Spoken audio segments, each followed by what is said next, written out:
Vande Krishna Foundation presents. Pranams from Vande Krishna Foundation. My name is Sachidanand Vandana, and we have started a new series for Vande Krishna channel called K3B, Kaun Banega Bliss Billionaire. So today we have with us Sachidanand Brahma Agarwalji from Orlando. He is heading Florida's leading real estate company, which he started in 1984. Hey, why are you calling me Sachidanand? Sachidanand. So you want to know why I'm calling you Sachidanand? Because this is how our Guruji taught us that supposing Brahman Agarwalji becomes the richest and most powerful person on the planet, but he is a perishable product, will disease and die. But Sachidananda means soul, and at the soul level we are eternal and we are all one. So you and I are one. This is our Hindu philosophy. Yeah. So great. Brahmanji was born in Kenya in 1935 in humble surroundings. His is a remarkable story from rags to riches to Raj Rishi. So Brahmanji is a living Raj Rishi with us. Who is a Raj Rishi? A Raja is someone who makes money like a Raja, is powerful like a Raja, but lives simply and selflessly like a Rishi. And Brahmanji is like that. So Raj Rishis are rare in today's scenario, I feel that if all the millionaires and billionaires learn to live like Raj Rishis, 90% of the poverty and corruption problems can be tackled. So like Azim Premji, he donated half his wealth to charity. He had the simplest wedding for his son. Brahmanji is also like that. The number of charities he's associated with, the kind of philosophy he does, it's remarkable. So it's so nice to have you with us, Brahmanji. And we would like to know how we can inspire the youth to also live like Raj Rishis, like you. So nowadays, most of the rich youth are just caught in their fancy cars and fancy parties and fancy holidays. They can't think beyond I, me, mine. So how do we change their thinking? Please do guide us. Well, we are the product of the environment, of the parental guidance, and the society we live in. And partly because of what our past karmas have contributed to who we are. That everybody has the potential. We are all potentially divine. We don't have to do anything to become divine. We are divine. It's just a question of controlling our mind and be in the right frame of attitude. So we can all become that. Everybody has that. Most people are nowadays chasing happiness through money, marriage, wine, women, wealth. That is the general Maya Jal. But we all know that real happiness cannot be bought through money. So please give us tips from your vast experience of meeting saints and sages of India, how to become a bliss billionaire. Well, I have been very fortunate right from day one. My father was involved in Arya Samaj movement. So we have been exposed to Arya Samaj right from day one. So this is where we learn what this life is all about, what my life, the goal of my life is, and which is to realize that I am not this body, I am a soul. And the sole purpose of this life is to achieve that. And it's only through human body that we can do that. No other species in the world can achieve that. And this is where I have been very lucky because of my father's involvement in spiritual groups, that I was exposed to so many swamis, and partly because of my burning desire to achieve that state of mind. So I've been, so many swamis and all kinds of sampradayas, whether it's Swami Narayan and Brahma Kumaris and Arya Samaj and Chinmaya Mission, or Colonel Pandya of Gayatri Parivar and Swami Ramdev. So I've been very, very lucky and always looking to have association with these learned spiritual masters, including Jain Munis. You really met some of the greatest masters of India. Always thinking of that and always trying to learn. Always have an open mind to learn something from wherever. I'm a student all the time, keen to learn from wherever. So, Brahmanji, you run Vivek Foundation, which does so much philosophy in so many different areas. Can you tell us some of the areas you work in? Well, as I said, my inclination or my thinking has been, how can I help people? And for that, from my company, we started donating to the foundation. And we found that to help any good cause, especially in education fields. And this is where the Vivek Foundation came into being. And this name has come about because my grandson, who has been handicapped, so just picked the name. Vivek is a very nice word, so picked the name. And the whole idea is to donate to good causes. So what are some of the causes you're doing? Well, Ekal Vidyalaya, which is some of the schools in the jungle, in the forests of India, where there's one teacher, one school. Ekal Vidyalaya is running in 1 lakh tribal villages of India. Right. We just achieved that. That was the goal, and we just achieved that. So this is one of them. And then, of course, we have been involved in Amar Jyoti, which is a institution for helping the handicapped children.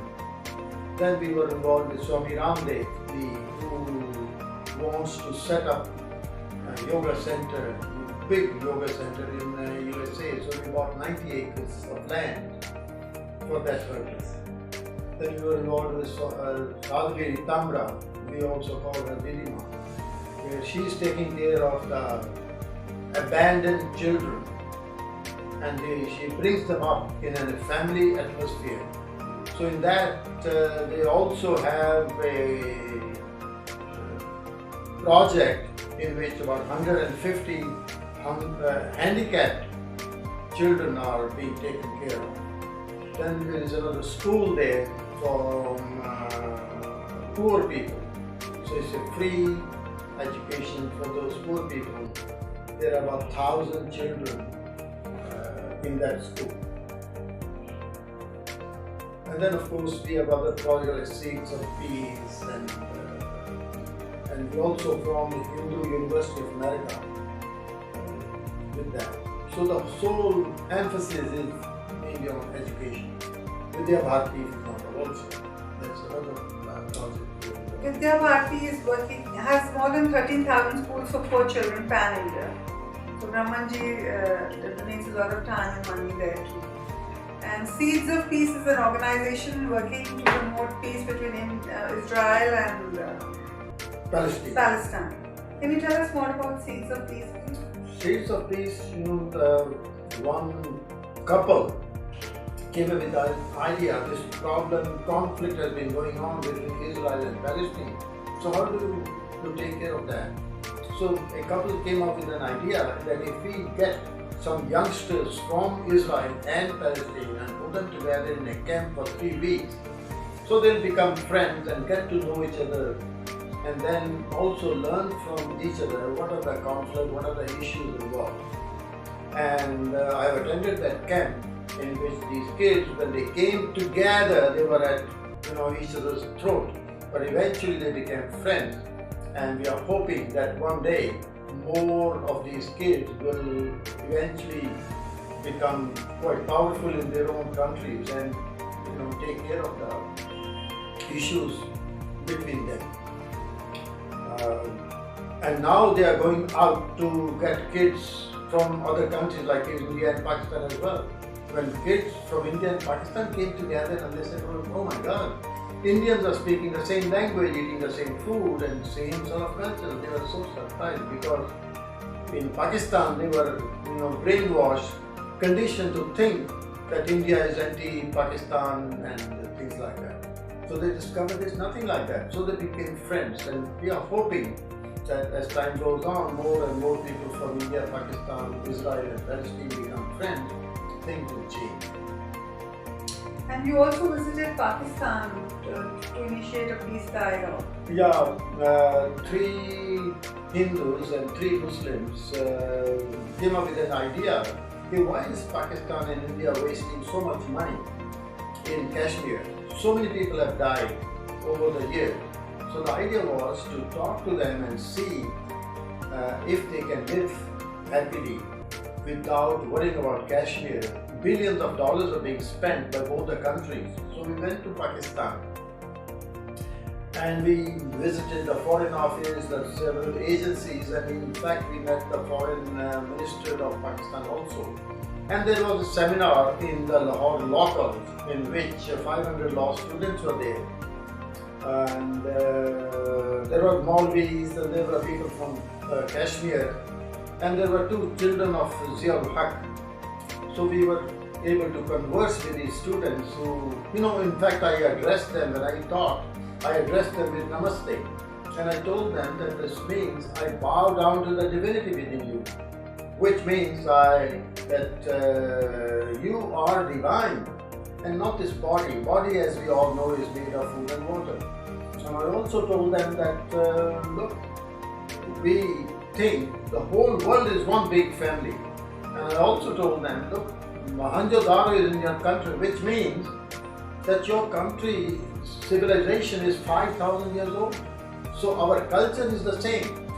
So why should we have any conflict with each other? So if Pakistan could let go, not worry about Kashmir for 5 years and save the money from that conflict and invest it on education, health and industry, they will be much better off. Because India in any case is not going to let go. They can afford to carry on fighting. They will not let go Kashmir. And you also started Hindu University. What was the purpose of that? The purpose of Hindu University was that Christians have their universities, about 100 universities. Muslims have universities and influence in big universities in the US. Jewish have universities, and Hindus have no representation in academic field. We have a lot of Swamis, but in academic field we didn't have any representation. So we decided to form a Hindu University of America where we could train people, and we got permission from the government of Florida to issue masters and PhD degrees. And a lot of Americans are interested in this education. And with that, we were able to place some of these people in various American universities. Wow, amazing work you're doing in so many different areas. And a lot of actually universities in India want to affiliate with us. So Singapore, South Africa, India, of course, we have a branch in Indore. So a lot of people are interested because there is that prestige attached to America, in the University of America. So people want to associate with us.